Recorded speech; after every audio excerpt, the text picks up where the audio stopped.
Welcome everyone, I am Andrew Duckworth and I would like to thank you for joining us for the third episode from our second podcast series on the COVID-19 pandemic entitled COVID-19, the New Normal and How to Get There. At the time of recording this on Thursday, the 14th of May, data from Johns Hopkins University in the US reports that we are now at over 4.3 million confirmed cases of COVID-19 worldwide, with us now approaching, unfortunately, 300,000 deaths. And as we all know, the figures in the UK suggest we have unfortunately the highest registered death rate in Europe and second in the world only to the US. As some nations around the world start to try and move out of lockdown and determine the best way forward, the COVID-19 pandemic continues to loom large over our healthcare systems across the world. This has been emphasised today with advice from three well-respected think tanks here in the UK, the Nuffield Trust, King's Fund and the Health Foundation, who have said that restoring NHS services was going to take many months and it would take some time before the NHS was back fully. In light of this, through this second series of podcasts, we hope to reflect on what has happened so far as a consequence of the pandemic for us in our specialty, as well as on our healthcare system as a whole.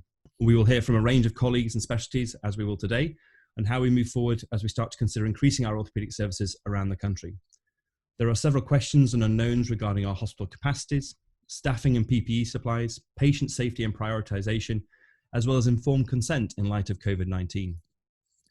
So today I have the pleasure of being joined by the President of the Association of Anaesthetists, Dr. Kathleen Ferguson, who works in Aberdeen, who I'm so pleased has agreed to join us, as I'm sure she'll be able to give us an exceptional overview and insight into not only the effects of the pandemic so far from her specialty's perspective, but also discuss the recently released joint guidelines entitled Restarting Planned Surgery in the Context of the COVID-19 Pandemic.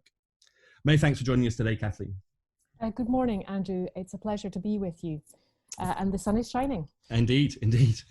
So Kathleen, if we just start off, it's now well over 2 months since our first recorded death in the UK, and a lot continues to develop and change in the world. Just to start off, what has your experience of the pandemic over the past few months been from your setting and your specialty perspective, who have very much been on the front line? Well, thank you very much for asking that question, Andrew. I, of course, work in the northeast of Scotland, and we have seen a different pattern of the disease to the rest of the country. So yes, we have seen a surge, but it's not been on the scale that our colleagues in the Midlands of England or in London have seen. But I think the effect has been the same, whatever. All our services have been impacted. From the very day that we were told to cease elective surgery, life just has been so extraordinary for everyone. And not only did elective working stop, but so did training, and so did our team approach to working, because all members of our team have been spread far and wide, whether that's to intensive care or ED or acute medicine.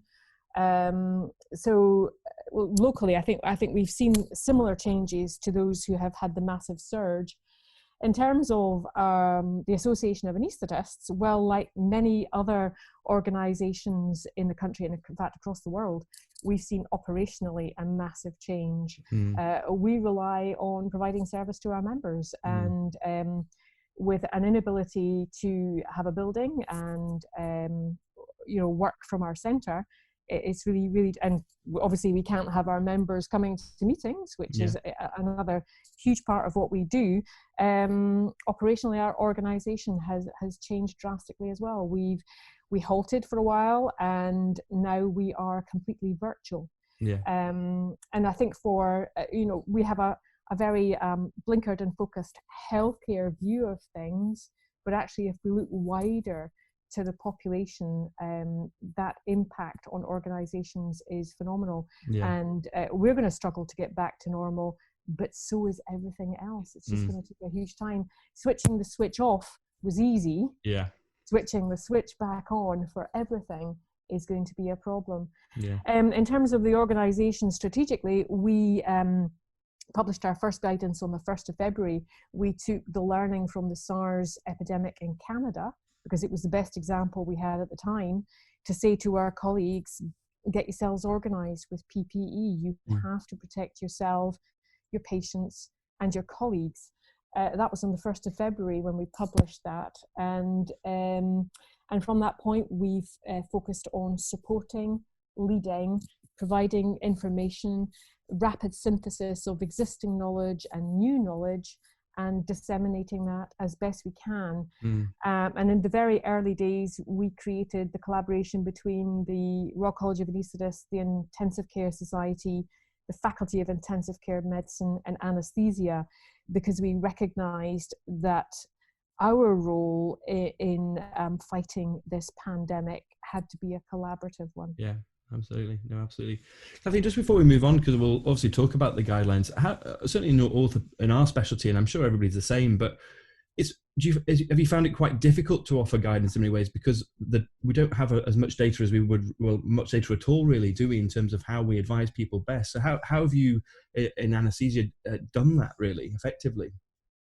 Well, we had the SARS coronavirus in Canada, and there was lots of information there. So the first thing we did, of course, was to go back and look and see how they learned from their experience, because they too made mistakes. Yeah. And very fortunately, they published their results and their analysis of that.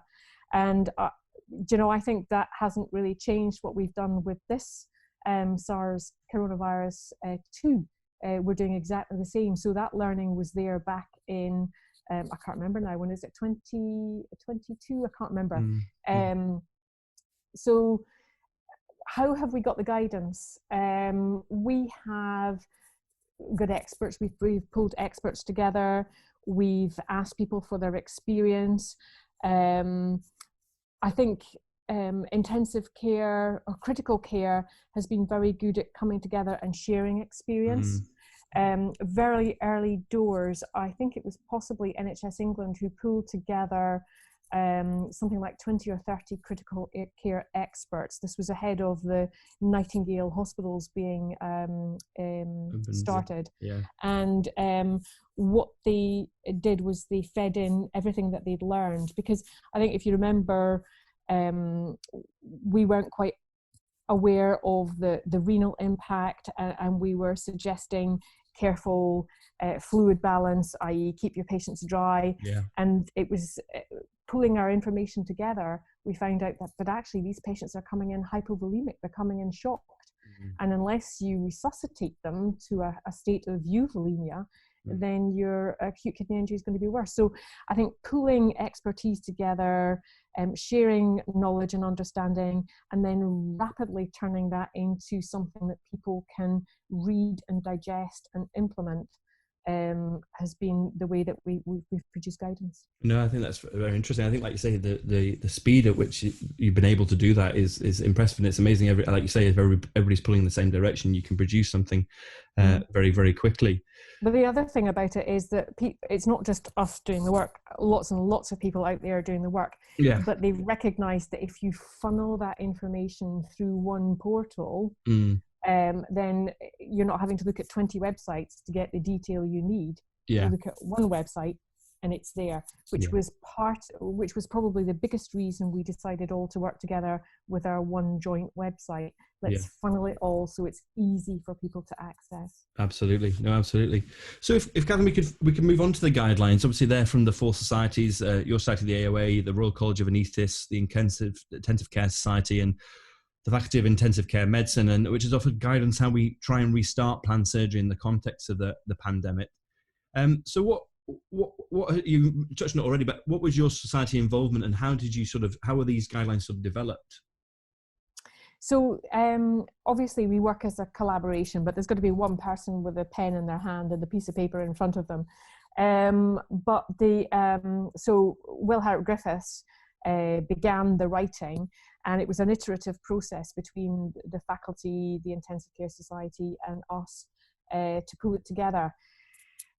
We very quickly realised, well, for a while it was more narrative, and then we realised we needed to give a better framework that people could say, well, here we are now with a COVID surge and we can't do anything.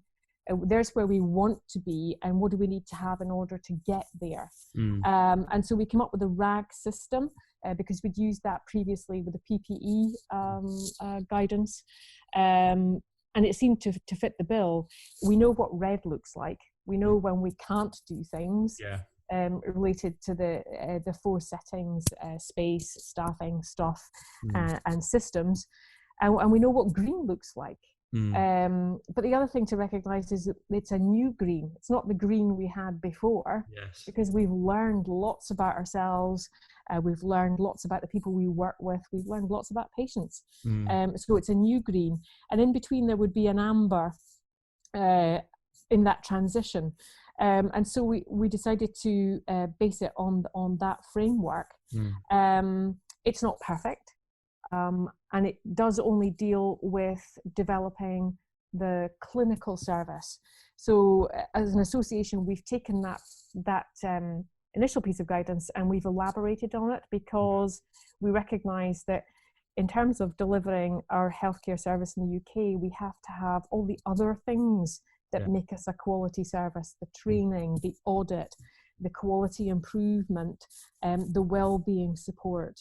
And for patients, it's consenting, because there's nothing in there about consenting. Absolutely. But all these things will mean that we have a quality service when we're green again. So basically, it was collaborative, it was iterative. We agreed on a framework, and then we just had to agree what points were red, what points were green, and then it was easy to work out the amber in between. In between, yeah, no, absolutely. So if we look at that in a bit more detail, you mentioned it some already, and I just thought I'd quote for our listeners that from the guidelines, some sobering comments, which I think are very accurate. The first being, it is clear that returning to more normal levels of surgical activity will be highly challenging, and that any increase in surgical activity may need to be reversed if we get our second surge or the surge occurs again, and planning must take this into account. And as you described, the document aims to sort of do that by considering the four broad categories, the four S's, which we'll go into, and this traffic light system you described. So for our listeners, could you sort of give them a brief overview of those four S's and what you think they mean? Well, the first S in the framework is space, because we know we turned ourselves upside down in our efforts to expand our critical care facility. But not only that, we had to expand a critical care facility applying a red and a green pathway, those for COVID positive patients and those for COVID negative, because critical care continues. It hasn't stopped because of COVID. And that has turned organisations really on their heads. And many centres used their theatre facility, because if you remember at the beginning of the pandemic, stuff, equipment, ventilators were threatening to be our biggest issue. So where to move if you need more ventilators? It's into theatre and into recovery. So many hospitals set themselves up with their critical care expansion in the theatre facility. And that's fine as long as you're not trying to do elective surgery. And it's also fine if you don't have a massive amount of unscheduled and time-sensitive surgery to do. So space has to be the first step. We can't embark upon returning to service if we haven't sorted out how we're going to deal with COVID positive patients in the future, because it's likely to be with us for a considerable period of time until we get a vaccine. And we also need to work out how we're going to deal with the COVID negative patients. So space has to be the first hurdle that we cross. And it's quite obvious it's going to be red if we still have, if we're still delivering critical care within a theatre setting.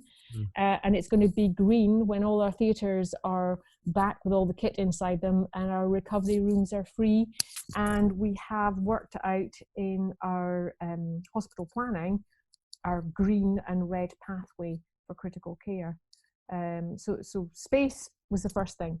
The next S, assuming you want me to go on with just before you do, could I ask you about the space thing? I mean, is what I assume I know our ITU has here in terms of getting back to green, or like you say, the new normal. I suppose that we have to maintain a certain capacity and anticipation anyway, don't we? I mean, we're never going to get back to the normal that we were before. Do you, certainly in the near future, do you agree with that?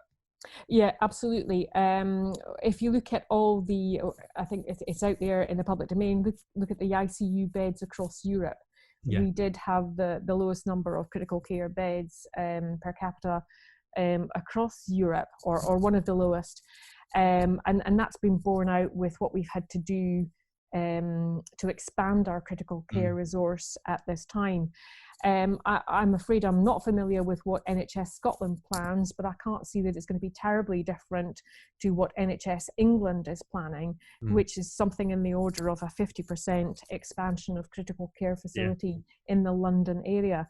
So I think we're certainly going to see that, and just in terms of having two pathways, of course, we're going to have increased critical care beds. Some interesting things that other people have done. When Papworth moved, it moved to a new facility where it had single rooms throughout its critical care facility with positive and negative pressure rooms. Wow. So they're doing quite well. And Bath, interestingly, opened last Friday a brand new, I think it's a 16-bedded intensive care unit. They took, wait, you're not going to like this, they took an orthopedic ward. Okay, how to make friends and influence people. They took an orthopedic ward, stripped it bare, and rebuilt it with single rooms that are all now positive pressure rooms. So they're making themselves fit for the future, because we're still waiting on pandemic influenza. That might come this year, who knows, but unless we grasp the nettle, increase our critical care facility and create that with a spec that meets modern disease and modern expectations, we're going to find ourselves in the same situation again around about space. It's interesting that, isn't it? Because we've heard that in our other podcasts, is that you try and look at the positives that come out of these things, and sometimes it requires something so catastrophic, so you say, as something like this for us to move forward and like you say, future-proof ourselves almost, isn't it? Really. Well, I mean, I think we're overdue the pandemic. So how near is the future? Is it this winter, or is it a winter 5 years from now? And for sure, we've seen that one virus has brought a world to the halt. So although we may feel that we don't have the capital expenditure to build the critical care facility, if we want to support society with the quality healthcare that we aspire to, we have no option. Absolutely. So moving on to staff, sorry, I interrupted you there, but the staffing obviously will, I think, is particularly going to affect your specialty more than anything, obviously, with a lot of people, like you're saying, having been redeployed. Yes.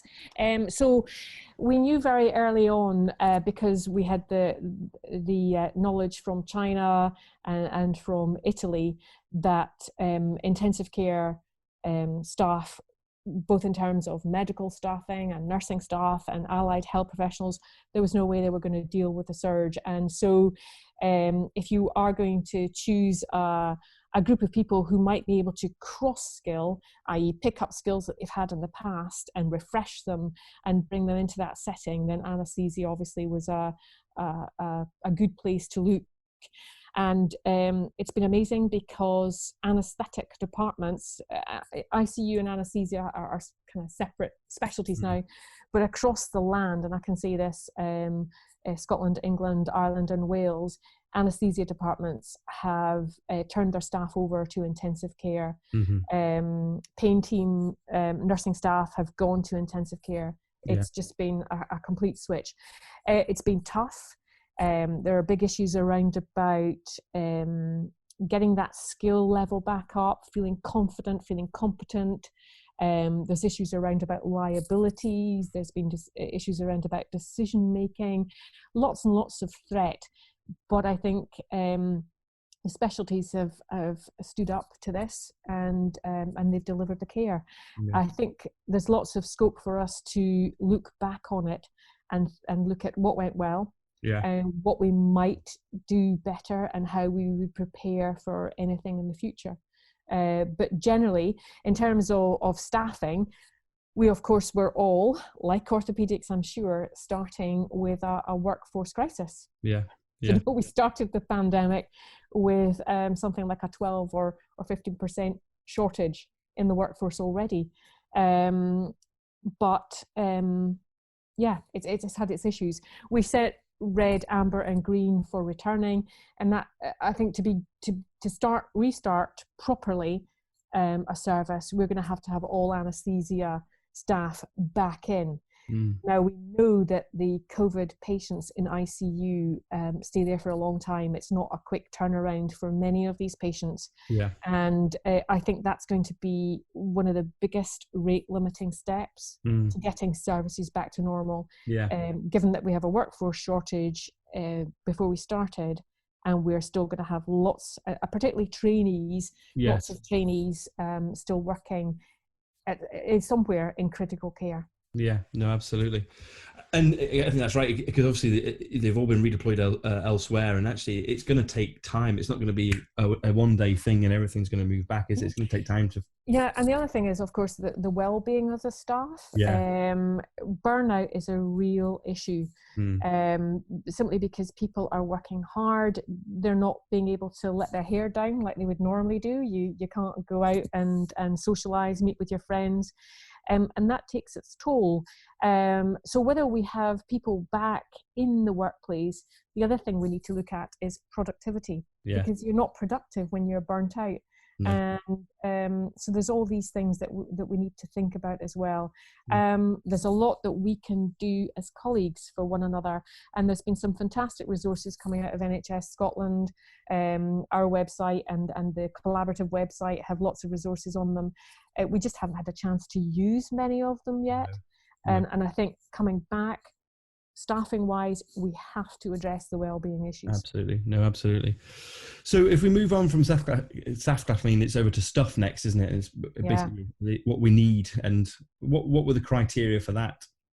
Well, it's quite simple. Anaesthetists need drugs. And anaesthetists need ventilators. We also need infusion pumps, and all of those things have disappeared into critical care. We put out guidance a couple of weeks back because we were running short of neuromuscular blocking drugs, and they're a pretty niche drug. And we haven't really had to share them with many people in the past, but we certainly have had to share them now.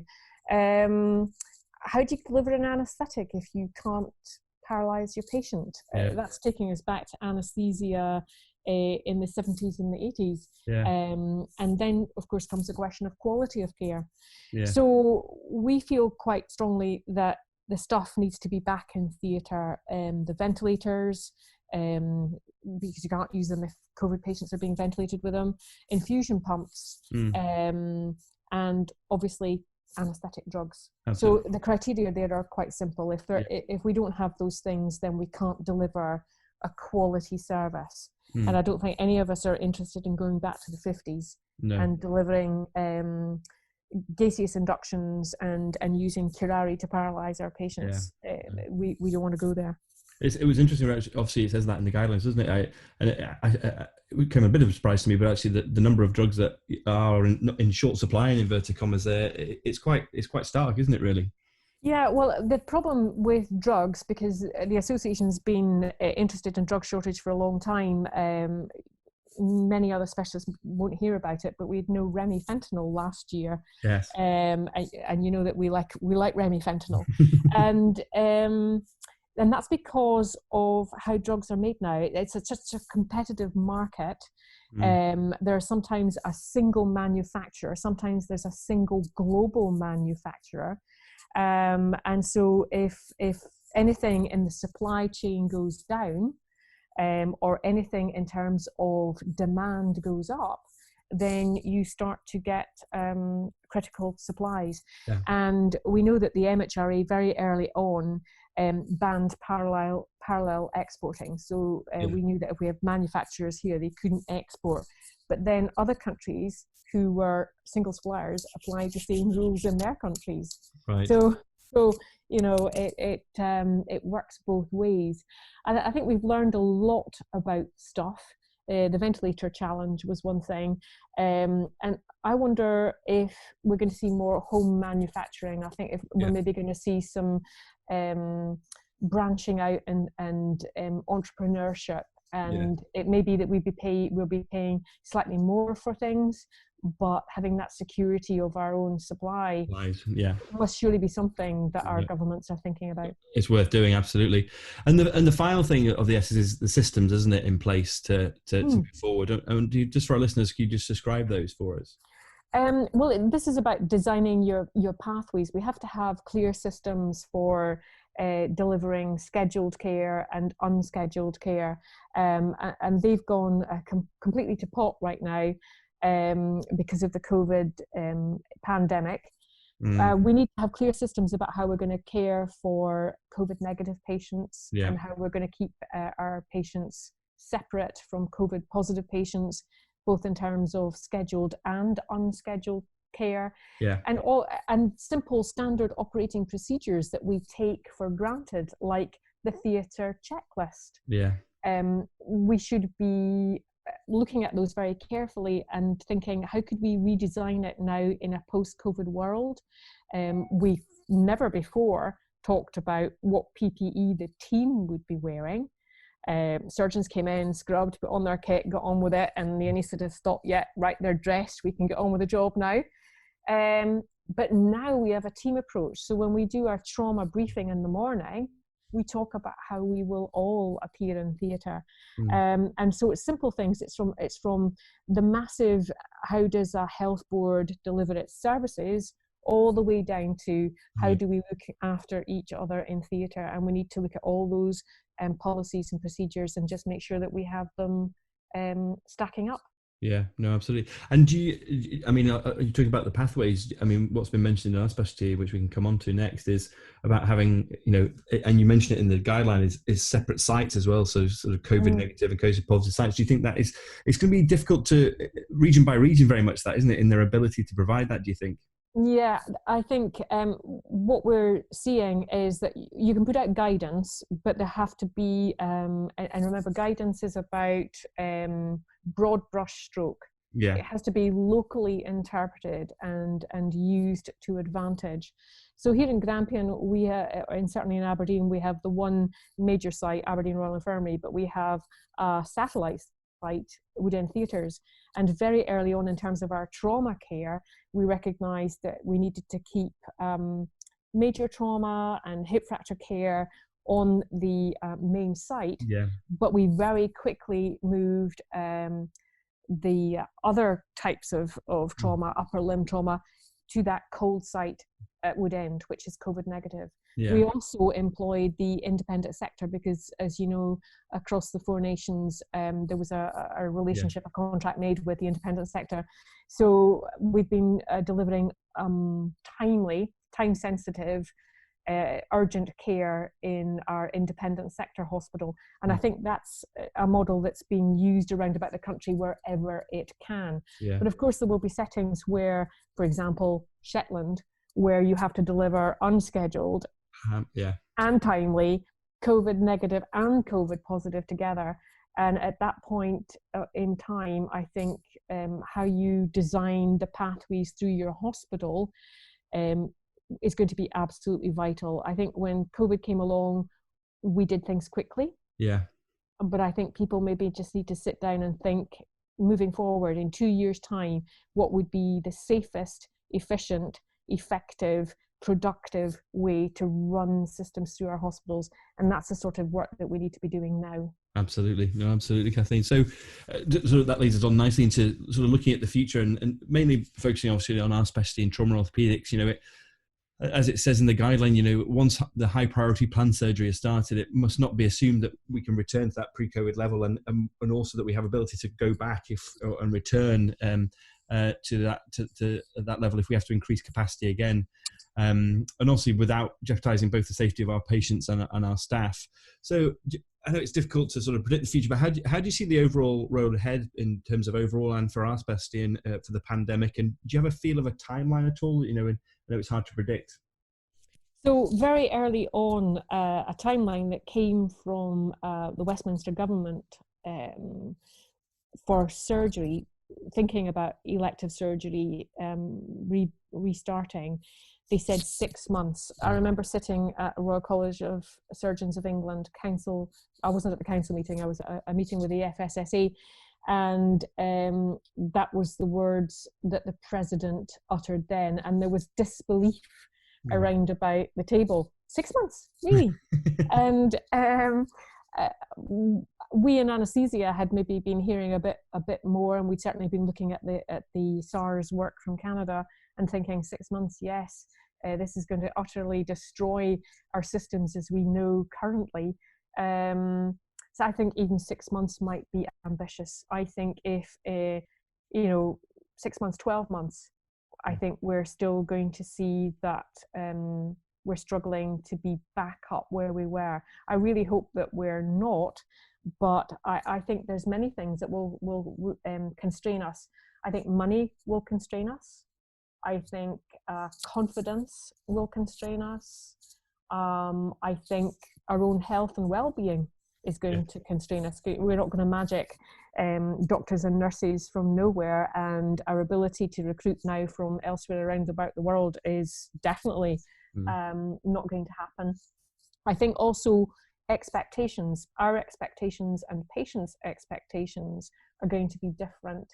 And I think there is coming a time where we need public debate on the services that we're going to deliver in the future. So I can't see us being up and running in 6 months.